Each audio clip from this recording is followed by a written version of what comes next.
The Spirit of Ayahuasca and its Planetary Mission. By Anonymous. It is time to embrace humanity with my healing, extending beyond the Amazon basin, reaching global expansion, spreading through all the soils of tropical climates, growing in every forest, in every sidewalk, in every house garden. Care about me, harvest me, and spread me around.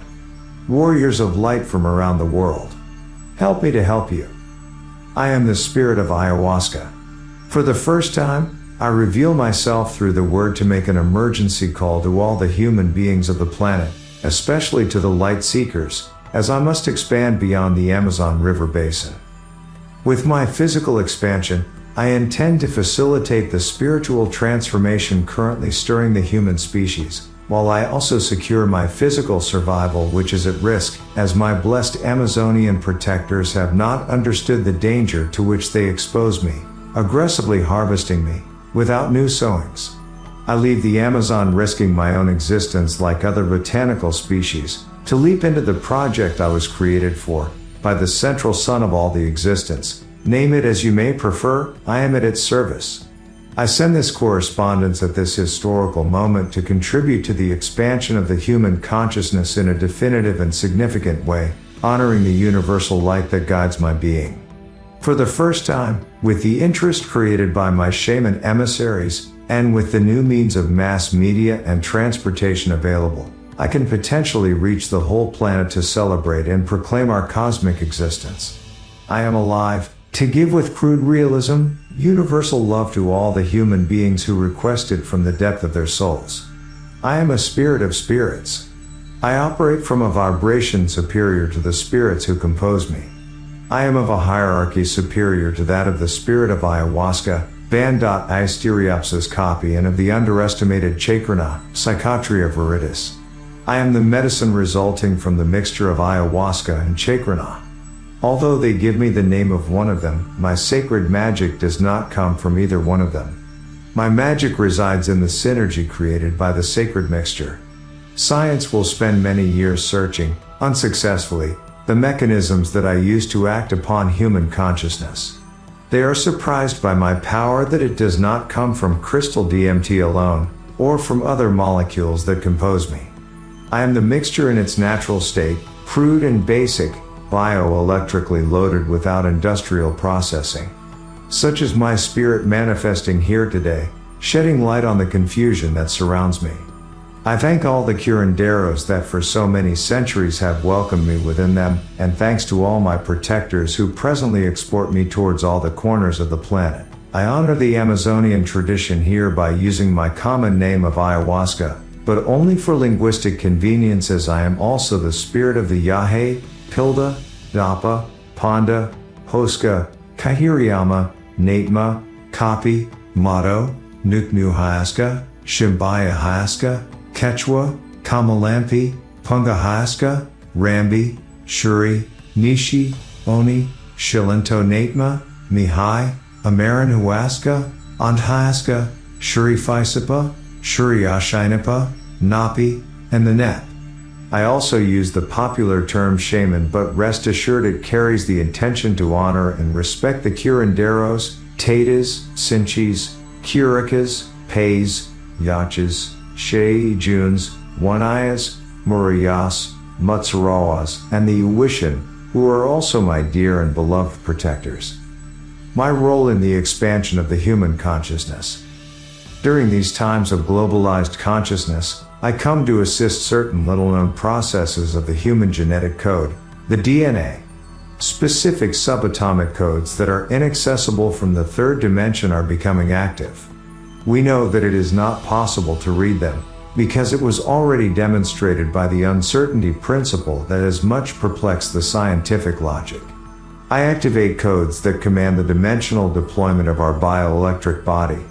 New capacities of expanded consciousness are being experienced by millions of people throughout the planet. It started with those most fortunate, those with less stress, the most sensitive, those enjoying relative safety and comforts. But later on, it will be imminent and inescapable.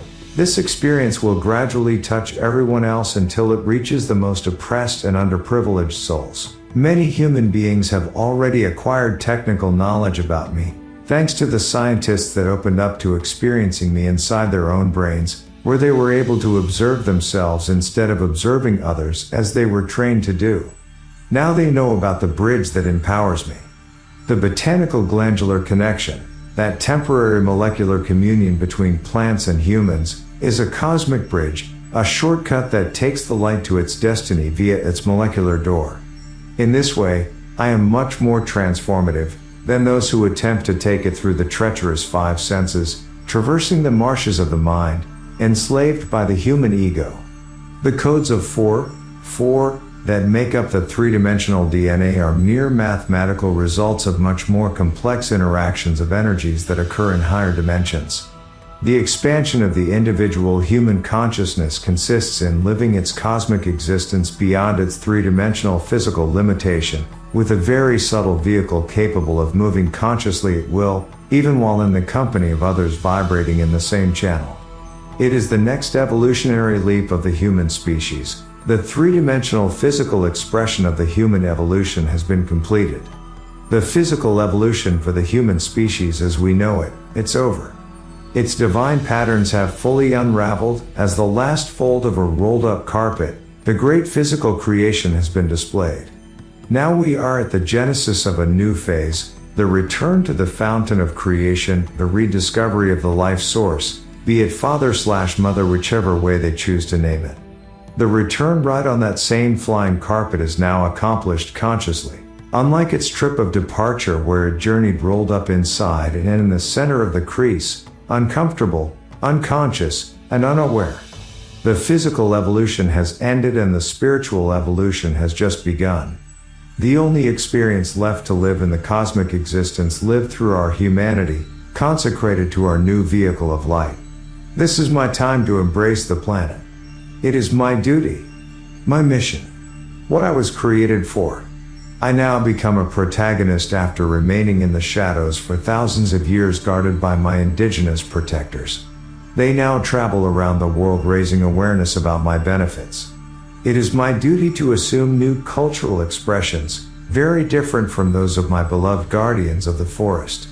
The rituals, the ikaros, the dietas, and related knowledge should be preserved as an endowment of world heritage, a legacy to the universe. Similarly, my new ways of expression, the manifestations that are taking shape in different world cultures should also be respected and recognized. I am already manifesting new urban modalities and forms like never before. My spirit exists beyond the forms, beyond the cultures, beyond man himself. I am connected to the spirit of the planet and beyond, cosmically up to the central sun of all existence. Just like the sun with its life-giving warmth, I should be equally available to everyone. Let me warn you about the dark spirits that assault and invade my sacred work with the human species. Their most effective way to destroy sacredness consists of creeping inside the sacred forms themselves. From there they discredit, corrupt, distort, and confuse, until the practices of seeking spirituality, or seeking the inner journeys, lose all the sacred meaning that originated them in the first place. At some point, the darkness was able to penetrate the survival instinct of the Amazon tribal shamans and planted in them the fear belief that they should defend themselves from sorcery attacks and to likewise attack shamans from other tribes or even their own. Hence, they live in a state of competition and undeclared war that divides them instead of living in communion and working for the common good among them. In the same way that the darkness has cast shadows and has prevented a greater spiritual development among my Amazon children, it will also attempt to upset the new forms that I morph into, after the expansion and extension outside my native homeland. Another very effective method used to sabotage my mission with the human species is by generating and manipulating the powerful emotion of fear. You have nothing to fear. I am not the cause of any deaths. I just channel light and vital energy through your secret meridians. Any accusation or allegation of danger, permanent injury, or death should be thoroughly investigated to allow science itself to grant me the human absolution. It should be expected that my enemies manipulate the facts to instill fear at any available opportunity, as this is part of their debasing agenda against my global expansion. It should be the objective of all my supporters to gradually obtain the social and legal acceptance of my sacrament as alternative medicine until I become officially accepted by the governments of modern society. My purpose with the human beings. I am at the service of those human beings who are open to benefit from me. We find each other when vibration harmonics of a higher level click, then the encounter manifests in the third dimension. Important inner transformations occur in the humans that open up to feeling intensive and more profoundly what they have been already feeling more subtly and even unconsciously. With them, I manifest at the required intensity to help them ascend and soar, strongly and swiftly, but also lovingly without hurting them. These are physically, emotionally, and spiritually overwhelming lessons necessary to assist them to crack their cosmic eggshell, their astral cocoon. Those who want to search and develop the desire to follow me and then flourish dimensionally are those humans that have felt a profound difference in the intimacy of their own. They experience sensations of maladjustment, detachment, and a suspicion that something strange is happening. Yes, no doubt something is happening. The DNA is unfolding and starts manifesting certain nonlinear phenomena that change the human awareness of the world. Some subjective experiences that need to be understood are an intuition or feeling that this physical world is a kind of huge holographic illusion, that you cannot reconcile the contradictions as it clashes with everyday life. Feeling misunderstood by their inner circle of relatives and friends when sharing with them his/her new inner or spiritual pursuits. Having a special yearning to see the awakening of your beloved ones, as if wishing that they could be saved from their trivial tendencies. Seeing how certain past traumas and buried conflicts, veiled for a long time, will now occasionally surface, yearning for resolution and feeling that we need to get them out of the way that your soul wants to follow. Feeling that certain activities that at other times we sought with fervor and longed for, are now seen with little interest. For example, having a vibrant social life, delighting in the effects of alcohol, while acting trivial, shallow, and only skin deep. The habit of telling little lies when convenient or when there is no chance of being proven wrong. These emotions will continue happening with greater intensity and frequency in our enlightened future. A future that awaits the revelation of this way of life. A lifestyle of integrity and light. My goal to enhance and encourage human beings in their process of spiritual ascent is consistent with the purpose and the fire burning in their souls to reach their natural state of being, thriving, ascending, and ultimately soaring. About respect and my sacred nature. Of all the benefits that I offer, the most important one is the botanical glandular molecular bridge. This bridge is the connection that empowers human beings to experience and commune with its divine nature. Spirituality evokes in every human being the emotion of respect. Respect is an attitude, a character trait that flows from human spiritual nature. To be respectful is to simultaneously embrace feelings of consideration and admiration, distinction and acknowledgement towards the respected object. Respect is what every human owes every other human. When spirituality is respected, it becomes sacred. Sacredness exists only in the inner space of the ones that beholds it. If neither spirituality nor respect is present, then nothing is sacred. My nature is sacred. I am here to open the dimensional doorways to those determined seekers of spirituality, and to harmonize those seeking their physical health. Religiousness, not religion, is the feeling of separation from its spiritual nature mixed with the solemn desire of blending back into it. When humans fail to live their spiritual nature inside themselves, they inevitably create their religion. Feeling religiousness is an innate capacity of humans. Religions, however, are merely human creations. My sacrament is only one of so many expressions of religiousness in humans. It is an affirmative expression of surrender to his/her spiritual nature. It is an act of bravery and conviction to reach out towards the central light of all existence. About the Ayahuasca churches. When the European minds discovered my spiritual healing capacity, it naturally started to express its innate religiousness while enjoying my benefits. Nevertheless, upon experiencing this much proximity to their divinity through me negation something never before seen in their acknowledged religious practices, they inevitably associated me with their concept of European religion. Soon enough they started projecting their religious structures toward me. Humans, once again, began inventing religions and churches based on my sacrament, with dogmas, bodies of faith, and standardized rituals. Cathedrals of religion, liturgy, and orthodoxy became important. Many good souls decided to venerate me through traditions alien to my essence. Let me remind you that you do not need to adopt a religion to practice your core religiousness. Dogmatic rituals and liturgy open spaces of distraction that end up putting humans at a distance out of my reach, and such souls require and deserve my assistance.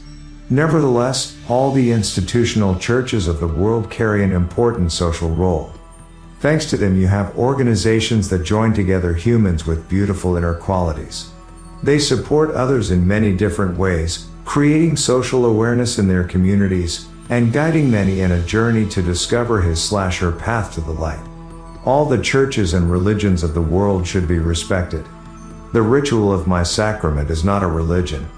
I will directly go into the soul of every human and reveal in crisp detail their divine nature.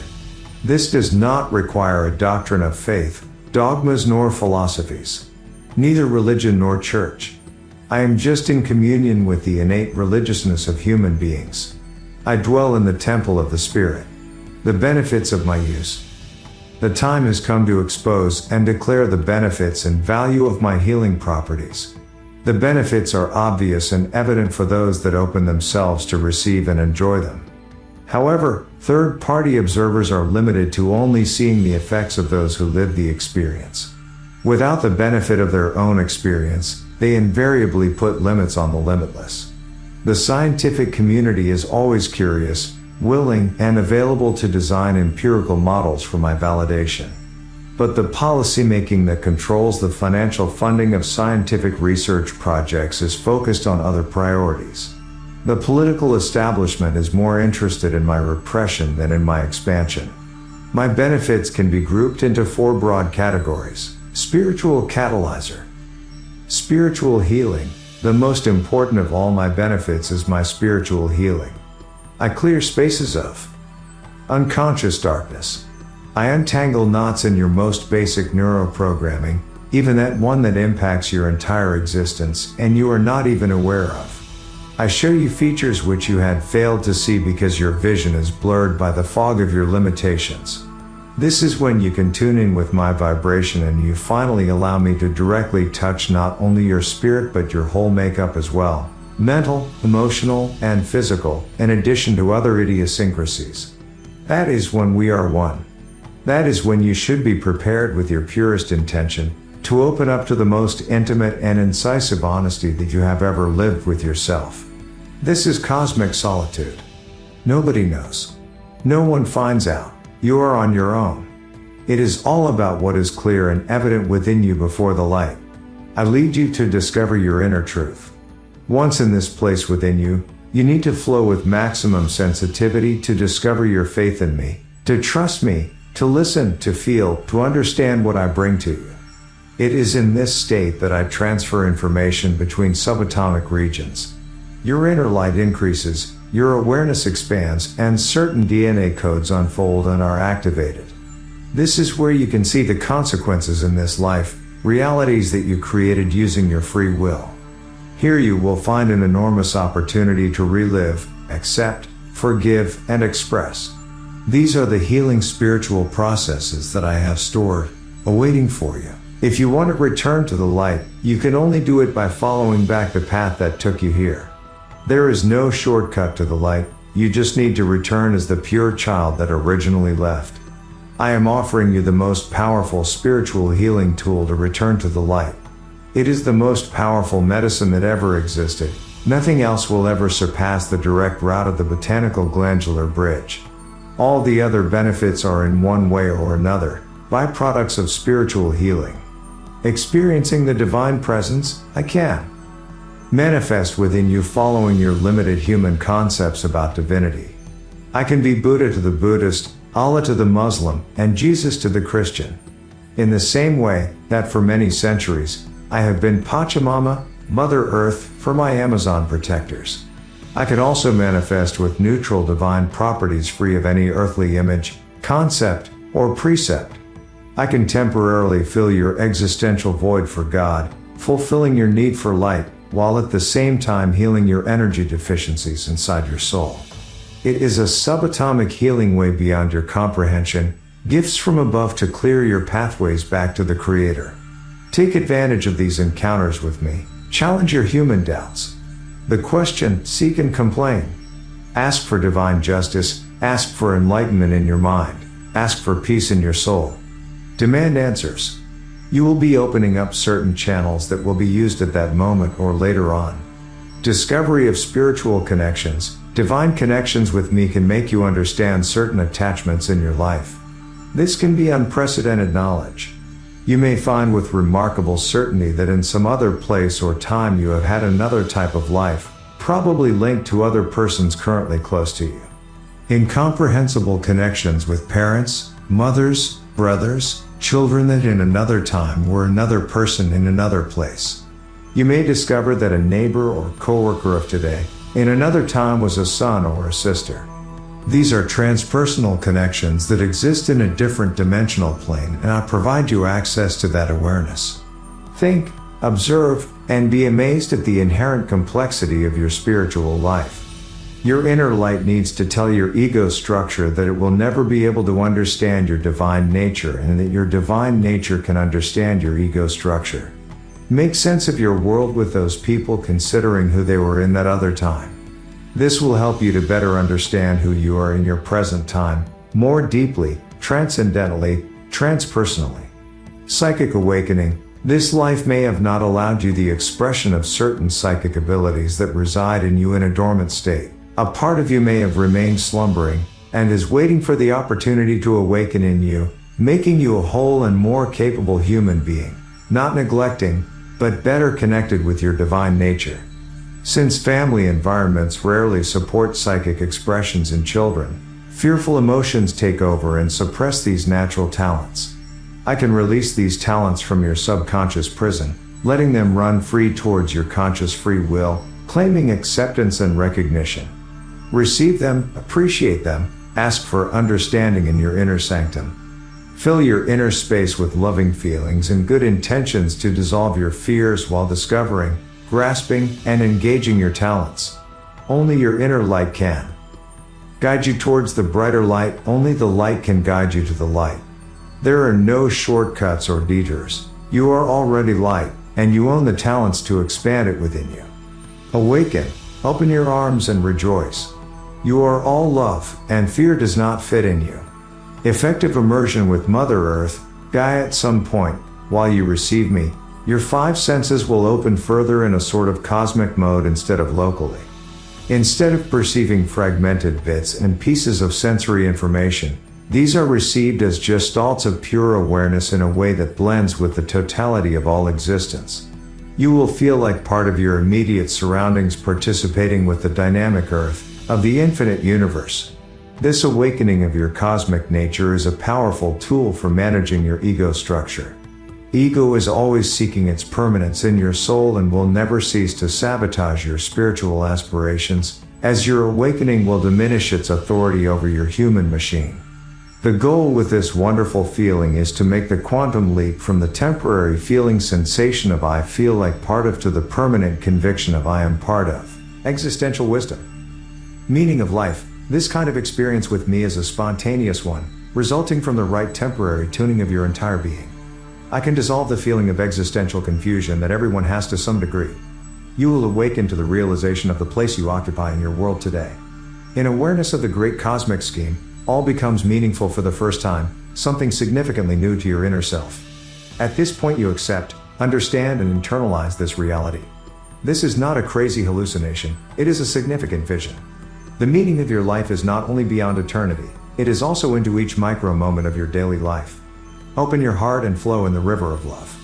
You cannot understand the meaning of life with your brain, you can only feel it in your heart. Accelerated maturity. Human life has several stages very well known by the elderly that have lived them. Life experiences such as shock, surprise, pleasure, pain and physical aging will create attitudes towards life. Maturity is the degree of gained wisdom that seeks to survive the hardship of physical existence. Maturity is your wisdom to accept what you cannot change and change what you can control.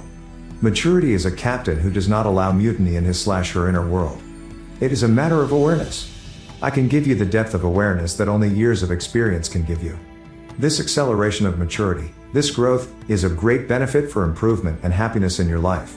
A youngster with the maturity of an adult, and further, an adult with the maturity of an elder, brings to the world an elder in happiness and wisdom. Once there, you are well prepared for your transition to the higher planes. Physical and emotional healing. Cleansing and energy balancing. Those that are in their path to the light and also care for their own physical and emotional health, consistently receive cleansing and balancing of their subtle energy bodies, leaving in them a sense of physical well-being and relief, as if a heavy weight had been lifted from their shoulders. This energy balancing is partially produced by the physical cleansing that also occurs in all your vital organs, after they expel its toxins through the various channels of your amazing excretory system. The resulting harmony is the energy balancing or the cleansing. Your physical body now operates closer to its intended genetic design.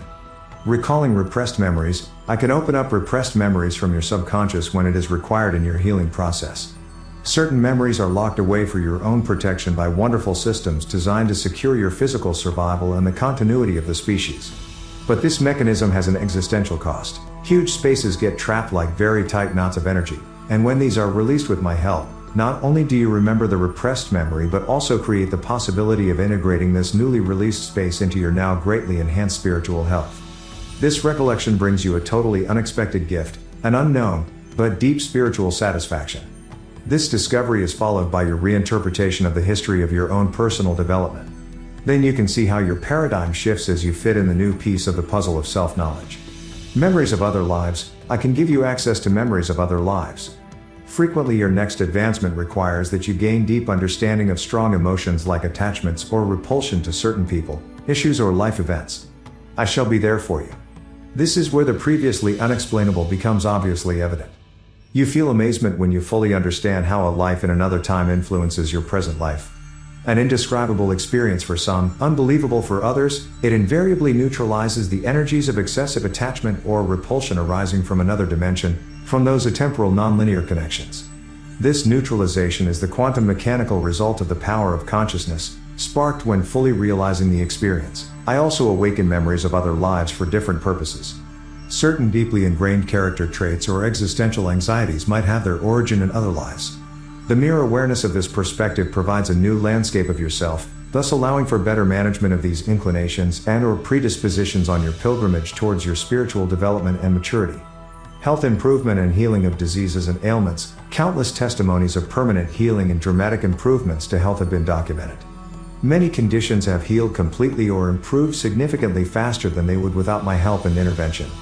It is known that diseases originate from energy imbalances in the deeper dimensions that eventually manifest as physical disease. This is how I heal common conditions. And when allowed by certain cosmic laws, I can also heal or substantially improve conditions where conventional science has been unsuccessful. Similarly, I can catalyze remissions and reversal of progressive processes considered by many to be irreversible. The pharmaceutical industry has studied me in detail for clues that might provide for drug development within their chemical mechanistic model. Antidepressant properties. I can temporarily attune the neurochemical dance of your out-of-phase brain. I can train it even for several days to flow in the way that it is capable of. Feeling peace and internal balance, something experienced by many for the first time in their lives through me. Participants were unaware that there was such a state of serenity that they can now aspire to. This pattern will be a registered standard against which future experiences can be compared.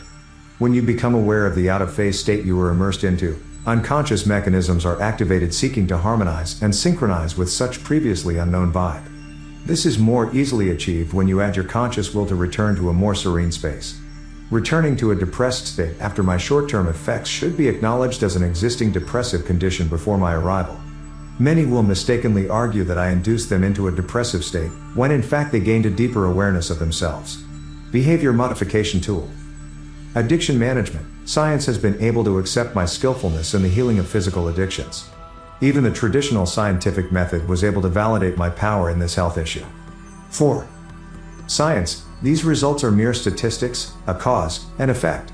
The healing, however, comes from the spiritual realms and not from the removal of molecular blockages in the conventional sense. The healing from addictions occurs at the spiritual level, which is metaphysical in nature and blueprints the causality of subatomic particles. The metaphysical healing harmonizes and reorganizes the chemical correspondence which will finally reflect as a behavioral change. It is only here where true healing can occur. When the addict is ready to see, acknowledge, and accept, his slasher will is strengthened and the addictive mechanical programming is weakened. I can penetrate the depths of his slasher being and teach him slasher to see what is required for this awakening.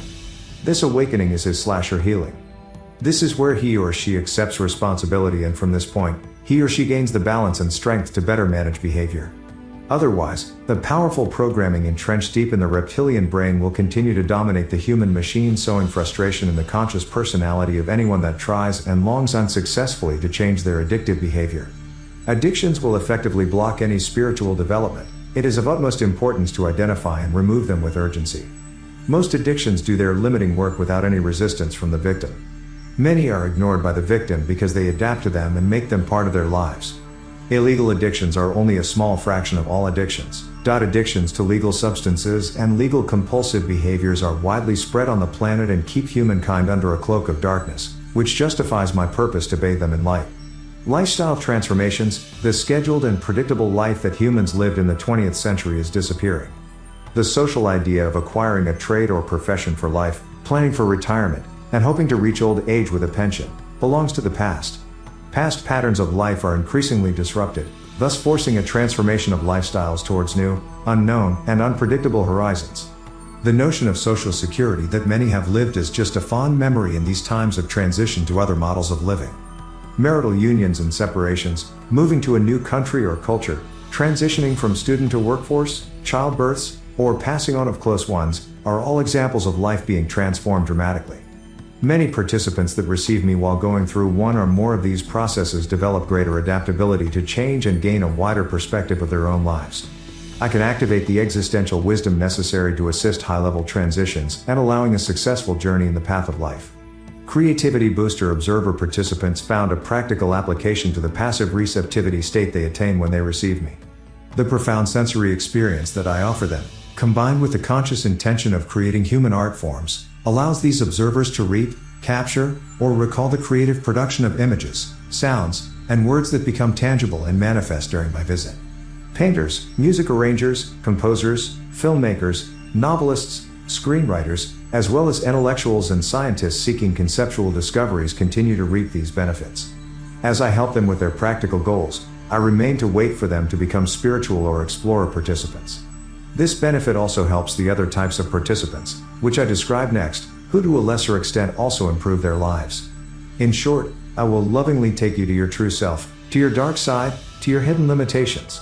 Sometimes I'll do this with drama, power, fear, pain, but never to an extent you cannot tolerate. I will never give you experiences beyond your ability to tolerate them. Trust me, it is necessary to take you to the edge of your tolerance or resistance. Only then is transformation possible. The evolution. The maturing of the cosmic cocoon. The birth into a new universe. I am medicine. Medicine for the healing of the soul and body. For those who understand, I am here to serve the people of my world. To those unfamiliar with my world, let me describe the different people that gravitate around me. Curanderos or shamans, my dear protectors, millennial habitats in the Amazon basin, pure souls devoid of concepts and ideas that were able to visit the realms of the animal and botanical spirits. They deserve all my compassion and gratitude for humbly studying me, knowing me, and learning from me. Compassion because you suffer the gradual extermination at the hands of colonizers, just as it happened to their American brothers some time ago. Gratitude for daring to cross oceans and taking me to every continent on the planet.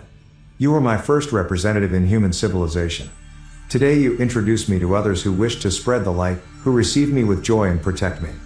Facilitators. There are many known protectors called shamans or healers that are facilitators. This distinction lies in the ability to properly interact and the quality of the subtle energy connections with the participants. The high degree of devotion to others and intellectual innocence required to achieve genuine shamanic manifestations make it improbable, but not impossible, that true shamans flourish from the modern civilization in the future. Modernism has arrived at these forests, making original indigenous shamanism scarce. Strictly from the perspective of my survival, it is not necessary to lament the gradual disappearance of genuine ancient shamanism as you have known it. Amazon shamanism is the result of human religiousness in indigenous culture while surviving in its jungle habitat. This occurs likewise in other geographical regions with their true shamanic expressions. Religiousness continues to evolve through the endless passage of time. My spirit is above shamanism, my spirit is not shamanism. I am entering a new era, that of the spiritual workers or the facilitators. The facilitation as service to others is just one function that shamanism exercised, among many others. The facilitator can properly deliver me, allowing my orderly access to the participants. Like the shaman, the facilitator can create a protected energy space and an atmosphere of respect for the sacred ritual. With this foundation established, the facilitator will only add his main contribution, his pure and healthy intention towards the participants. The facilitator's motivation should come from sincere devotion to the welfare of their fellow human beings. Facilitators are spiritual participants who have felt an internal calling to become a vehicle of transformation for their fellow humans. Facilitators should take the sacrament during the session. This is required to ensure their commitment. Those facilitators that do not surrender into total service to their participants are just mere providers of medicine. Providers are people that in some way have gained access to my medicine and simply provide it to willing participants. They may sell it or give it away as a present for the user's subsequent consumption, or they may just provide watchful companionship to the user while he or she receives me and tries to have a meaningful experience with me. This is the non-ritual use of my sacrament. Due to this unfortunate practice, many unsuspected humans have very unpleasant experiences with me and ultimately harm my planetary mission. Providers do not have my approval, and all my protectors must work in raising awareness to avoid the proliferation of the non-ritual users, and only encourage the sacred use of my sacrament. Organizers are people close to the facilitators that sometimes organize sessions in appropriate locations and receive cash donations to cover their expenses. The greater the number of participants, the greater the need for the organizer to distance the facilitator from the money flow that has nothing to do with his sacred service. Promoters/sponsors, these are all types of participants and non-participants who can feel the empathy and positive energy around the sessions with me. They have witnessed my benefits and take affirmative action in support of my advancement. Because of their enthusiasm, they too often promote my use among potential participants, rather than allowing events to unravel naturally. The sponsor should simply provide the information of my existence or availability. The participant must meet and accept me without being convinced, persuaded, or coerced into receiving me. The potential first-time participants must show interest, take the initiative to learn more about me, and express their free will to participate. My sacrament is not for everyone. Those who most need me shall find me by vibratory attunement at the right time for their soul development, something difficult to understand by promoters. Debasers are people who consciously or unconsciously view me as evil, vile, or undesirable. They do not know what they are doing. Their ignorance is my pain, threatening my existence. The most common and prominent debasers are intermediaries and dealers of my sacrament. Those providers mentioned earlier. Cooks that add other medicine plants or substances while cooking my sacred brew. Traffickers and illegal manufacturers of DMT in its artificial crystallized form. Those who promote the absolute prohibition of my sacrament. Shamans and facilitators with ulterior motives like economic enrichment or those looking for sexual favors. Participants are all those who drink my sacrament and receive me with different motivations or modes of action. I describe them in the following six groups. First-timers are all those courageous and curious searchers who obey their instincts and for the first time approach the opportunity to receive me in their temple. There is only that first unique time. For many, this time is remembered as the most important, memorable, or transcendental experience compared to all other subsequent experiences. First-timers then make their minds and decide whether to never repeat the experience or to continue their intimate spiritual path. Health patients, with hundreds of years of history in physical healing, undoubted and unquestioned by the patients who receive it, incredible claims of my natural healing abilities are made. The vast majority of first-timers are attracted more to my specific physical healing abilities than to my other more subtle benefits. Conventional science may document astonishing physical healings, but it is very difficult to scientifically document indirect mechanisms that allow the restoring of harmony in the vital energy system of a patient. The connection to your divinity, either unconscious or involuntary, invariably will harmonize the body's bioelectrical energy patterns. This harmonization is possible due to the subatomic nature of human vital energy, which reorganizes itself using the reference information available from the genetic code. These mechanisms are unknown to conventional science. Explorers, these found value in their first experience, and a greater curiosity and a quest for clarity was awakened in their core self. During their subsequent experiences, they express their inclination according to their predominant personal vibration. Of these, the more intellectually oriented become researchers, the more emotional become observers, and the more spiritual find a path towards the divine light. The explorer is alert and responsive but unaware of the direction his/her quest might lead him/her, and will always be ready to abandon the project and even forget the initial curiosity that led him to me in the first place.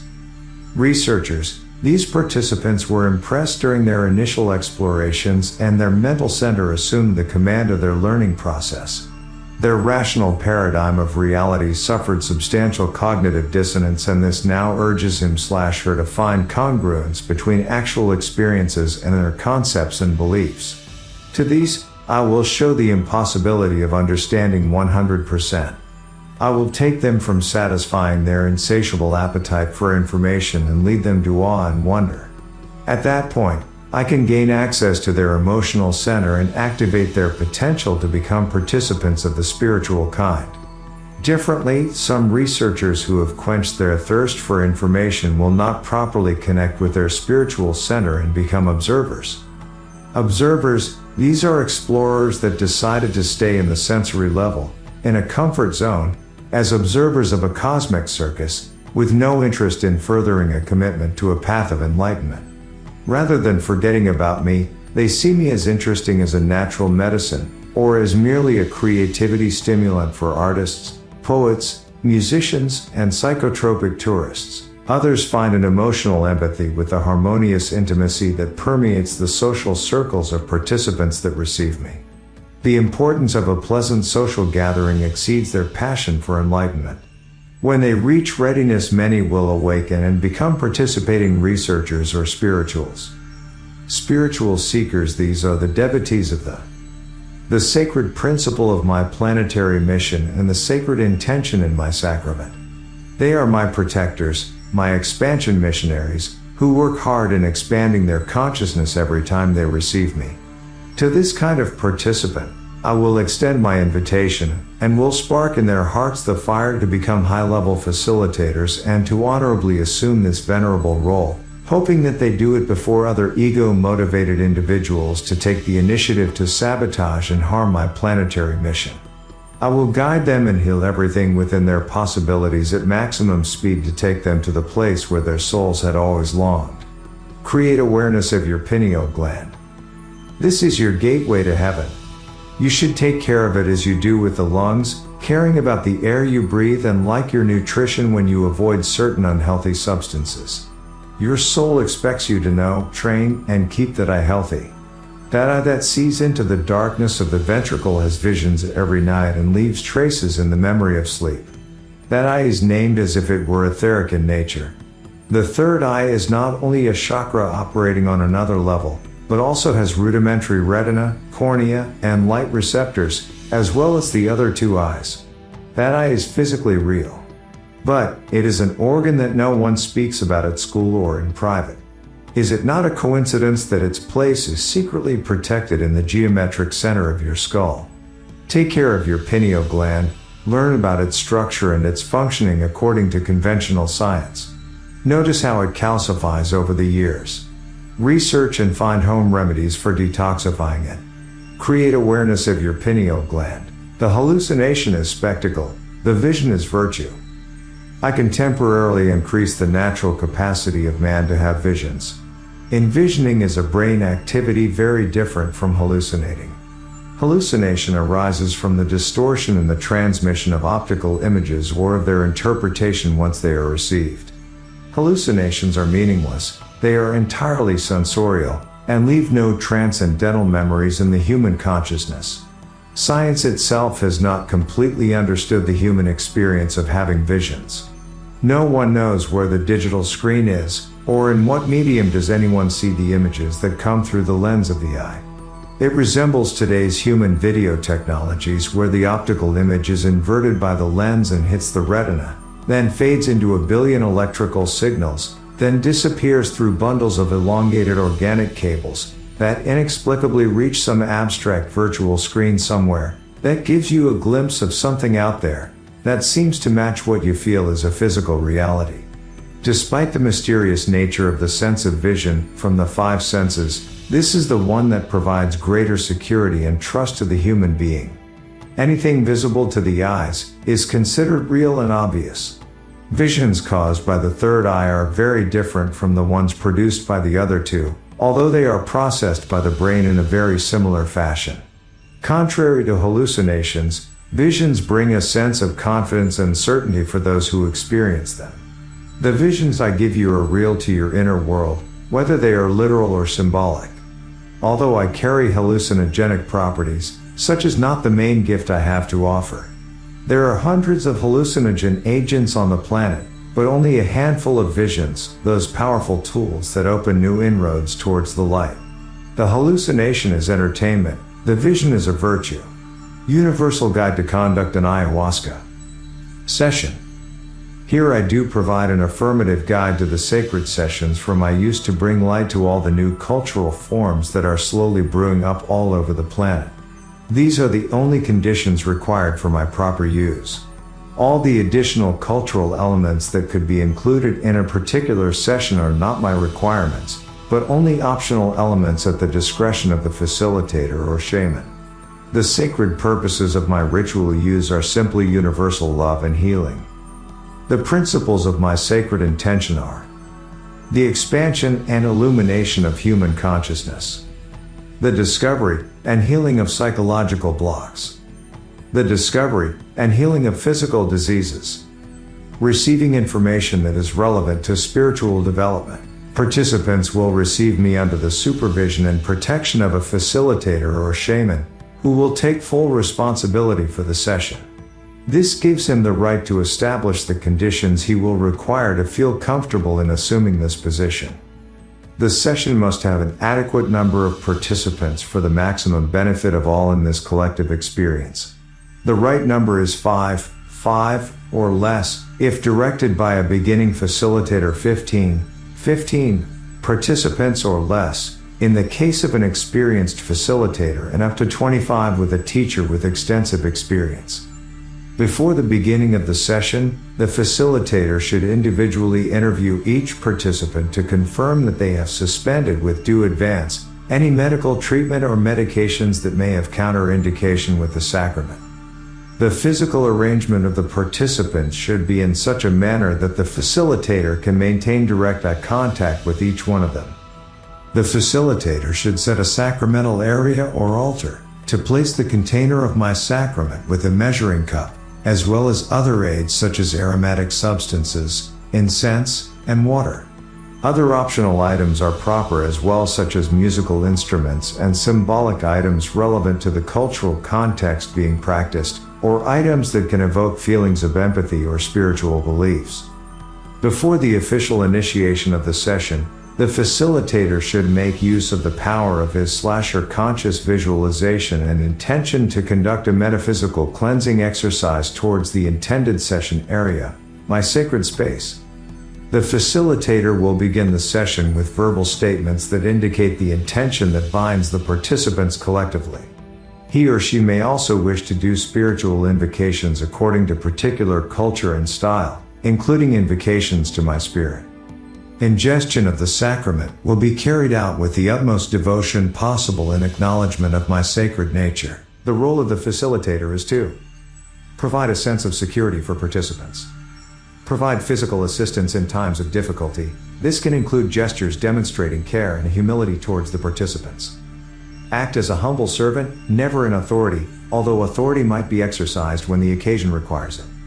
During the session, visualize intentions of love and strength for the enlightening of the whole group of participants, and direct them through one or several of the 5 sensory means: light effects, optical, music and sound effects, auditory, effects of aromas, smoke or perfumes, olfactory, effects of rubbing oils, touch, also through drinking water during the session, taste. Physically assist in the gradual recovery of the participants as they finish their experience. After the session, on a best effort basis, assist in the psychological integration of the participants, if requested. Above all, consciously use his/her developed healing abilities for the benefit of the participant.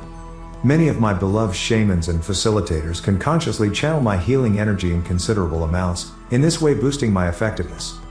The facilitator may do a final prayer at the end of the session, following his/her cultural preference, or in any other way explicitly declare the completion of the session. The facilitator should make sure there is enough drinking water available during and after the session, as well as small portions of fruit and/or natural foods to assist in the adequate recovery of the participants. About the quality of facilitators or shamans. My dear facilitators should be warriors of good intentions.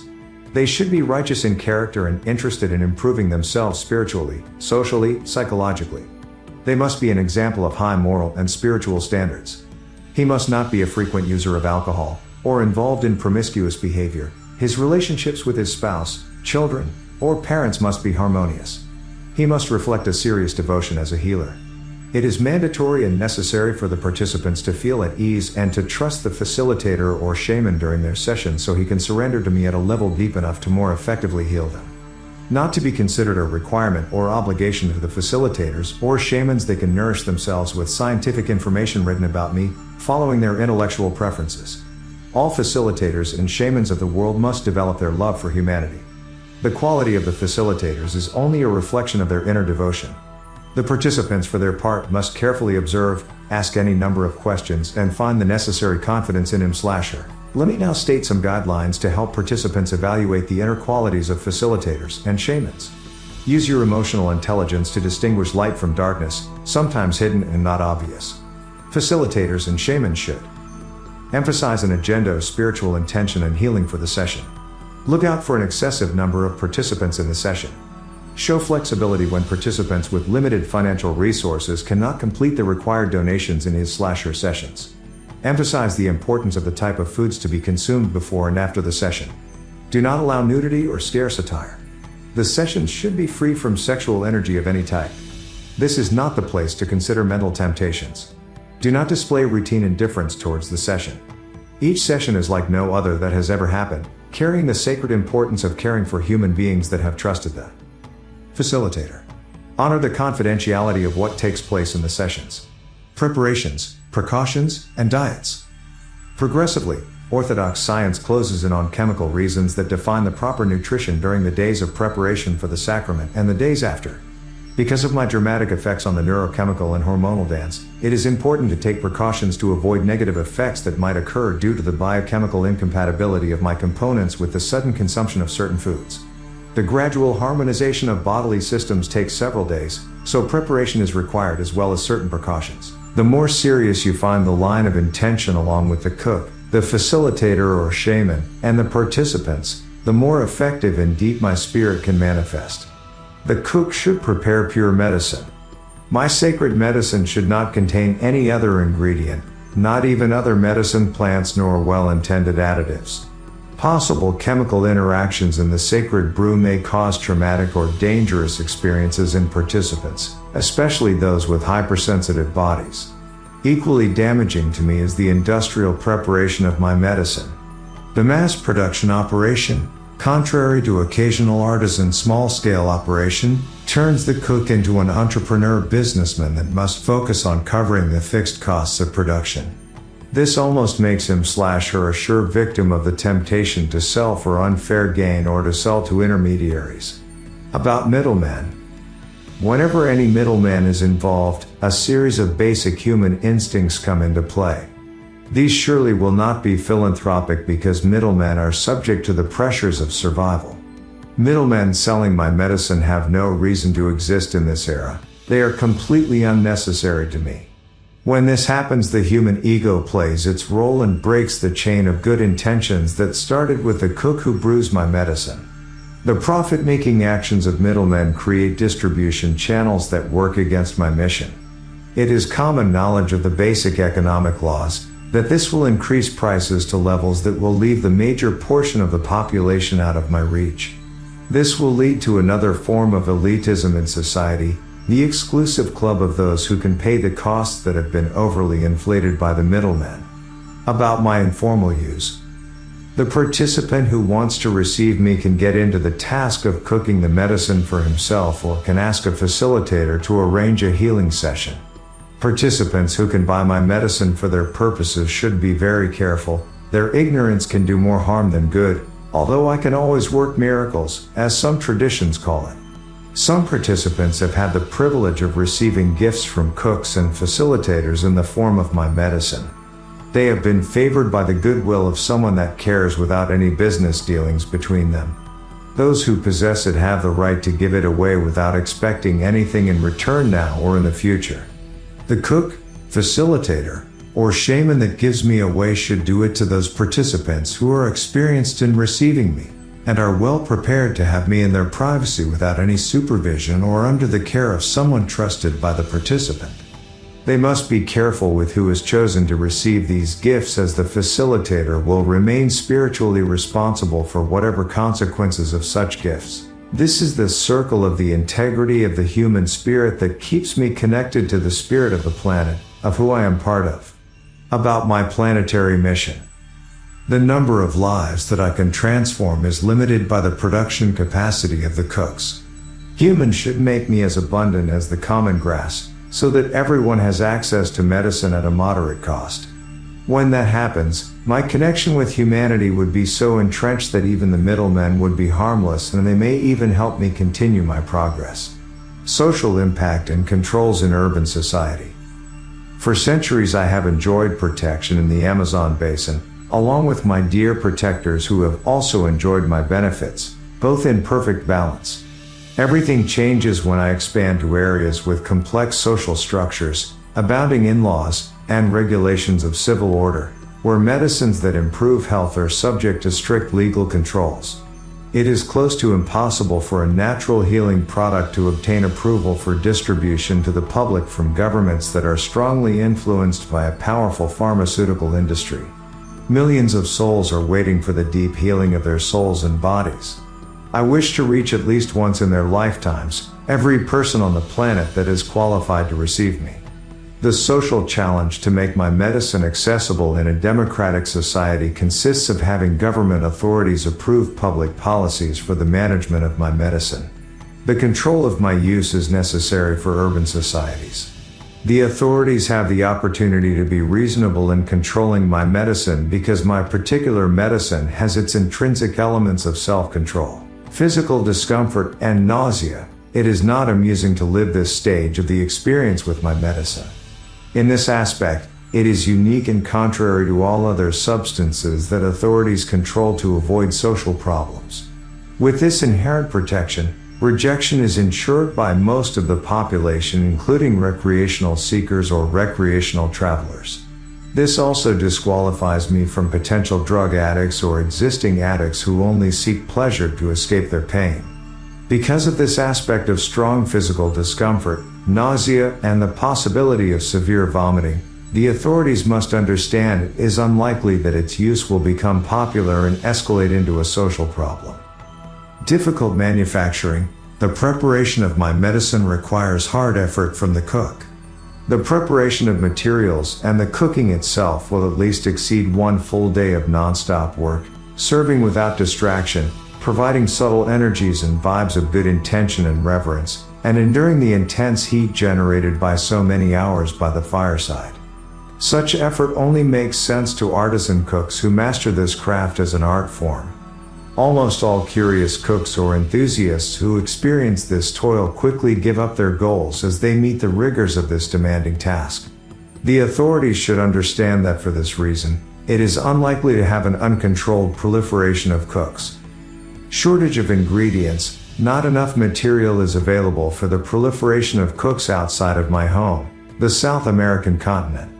The authorities of all nations outside this region must understand that the lack of local ingredients is a constraint or a hindrance to the uncontrolled production of my medicine.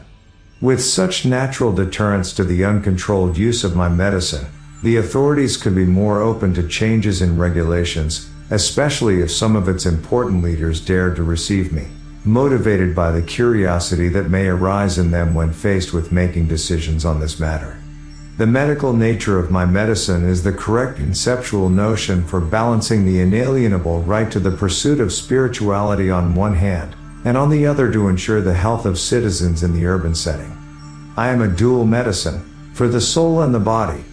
The authorities may establish usage protocols for churches that worship me respecting their right to freedom of religion, but that only covers the aspect of medicine for the soul. The authorities may also establish protocols for facilitators that administer my use as a medicine for the body. The authorities have already established protocols and policies for the use of legal drugs. These also control the pharmacies or drug stores that distribute them. In theory, if authorities accept my traditional use within their medical systems, they would just have to amend regulations slightly. Conceptually, regulations could press upon the facilitator the responsibilities of a pharmacist. All law obligations regarding the handling of controlled substances would apply to the facilitator. The governing body that certifies pharmacists or that supervises pharmaceutical practices may authorize temporary licenses for the import of specific shipments of medicine, with detailed volume constraints and shopping cycles as part of their regulatory practices. Under the law, facilitators would be considered as pharmacists that would be required to manage their supply of medicine. As pharmacists are allowed to do intramuscular injections, facilitators would be allowed to undergo sessions to serve the medicine. As pharmacists, they would be responsible for inventory and safekeeping of my medicine and would need to have suitable storage facilities. Only the pharmacist could manage my medicine and assume all consequences or liabilities of his actions and the effects thereof on the patient. It is up to the patient to decide how far he is willing to release the facilitator from any legal burden by signing a written consent where he or she accepts the responsibility of receiving my medicine. The facilitator should hold on to or keep signed records of all patients. It is also necessary to certify the consumption before applying for more inventory. We must apply the same rules for auditing and inspection that all regular pharmacists are required for the dispensing of their controlled medicines. This is ideal, although it seems unlikely in certain nations. In others it may be reached in a few years. If I don't spread globally, I will face extinction, similar to humans. If they do not seek within themselves, they will not be able to evolve into the expanded consciousness that is destined to the human species. We are both together in this cosmic affair. For survival reasons, I must spread globally, while humans must accept my sacred medicine to heal their afflicted soul and be able to achieve its divine destiny. I am the medicine for humankind. Medicine is necessary but not sufficient to collectively begin the glorious return to the light. Exercise your free will to change the collective free will. Let's work together to increase our existential vibration to a higher level and rejoice to live our cosmic existence.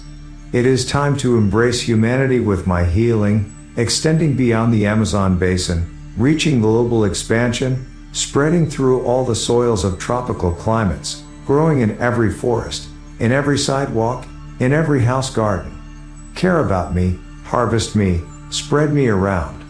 Warriors of light from around the world. Help me to help you. Blessings. I have expressed the moral standard and spiritual guidance for my use. Every human being that receives me in harmony with these guidelines shall be receiving my blessings, as they shall be in communion with my spirit, with the Creator, the Tao, and the universal love. Amen. Aho. Namaste. May 1st, 2012.